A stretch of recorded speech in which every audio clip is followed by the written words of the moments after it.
Le jardin secret d'Imani. Dans un monde scintillant de mille feux, vivait une jeune fille nommée Imani, dont la beauté d'ébène faisait tourner les têtes. Devant elle s'ouvraient deux chemins. Celui, large et bruyant, des fêtes et des louanges du monde, et l'autre, un sentier étroit et silencieux, bordé de prières. Imani, avec un doux sourire, choisit le sentier. Ses amis ne comprenaient pas. « Pourquoi te caches-tu, Imani ?» disait l'une d'elles, nommée Kela. « Ta jeunesse est un cadeau, ne la gaspille pas dans le silence. » Mais pour Imani, le silence n'était pas vide. Il était plein d'une présence que les autres ne pouvaient pas entendre. À l'église, Imani était une ombre paisible. Assise au dernier rang, elle ne cherchait ni les regards, ni les titres, ni le micro. Pendant que certains s'empressaient sur l'estrade, elle construisait son autel dans le secret de son cœur. Pour beaucoup, elle était invisible. Mais c'est là, dans sa petite chambre, loin des yeux du monde, que la véritable conversation avait lieu. Quand tout était silencieux, une voix douce comme le miel venait lui parler.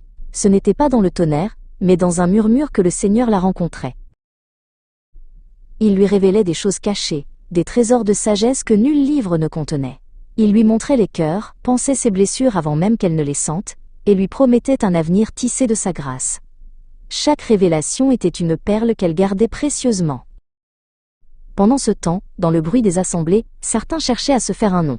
Ils couraient après l'onction visible, les titres honorifiques et les applaudissements des hommes, pensant que c'était là que se trouvait la bénédiction. Mais l'onction la plus pure n'a pas besoin de scène. Tandis qu'Imani priait, oubliée de tous, une présence chaude et puissante descendait dans sa chambre. C'était l'huile sainte du ciel, versée en silence sur une tête qui ne cherchait pas de couronne.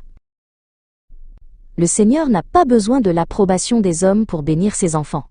Sa grâce ne passe pas par un comité. Il voyait le cœur d'Imani, un cœur qui lui était entièrement dévoué, et il y déversait ses trésors sans demander la permission à personne. Car Imani avait compris l'essentiel. Celui qui avait tout donné pour elle sur une croix, méritait qu'elle lui donne tout en retour. Sa vie n'était plus la sienne. C'était une lettre d'amour, écrite chaque jour pour son sauveur.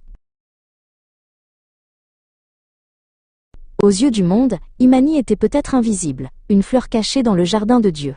Mais aux yeux du roi, elle était un joyau éclatant, connu par son nom, aimé d'un amour éternel, et riche de la seule présence qui compte vraiment.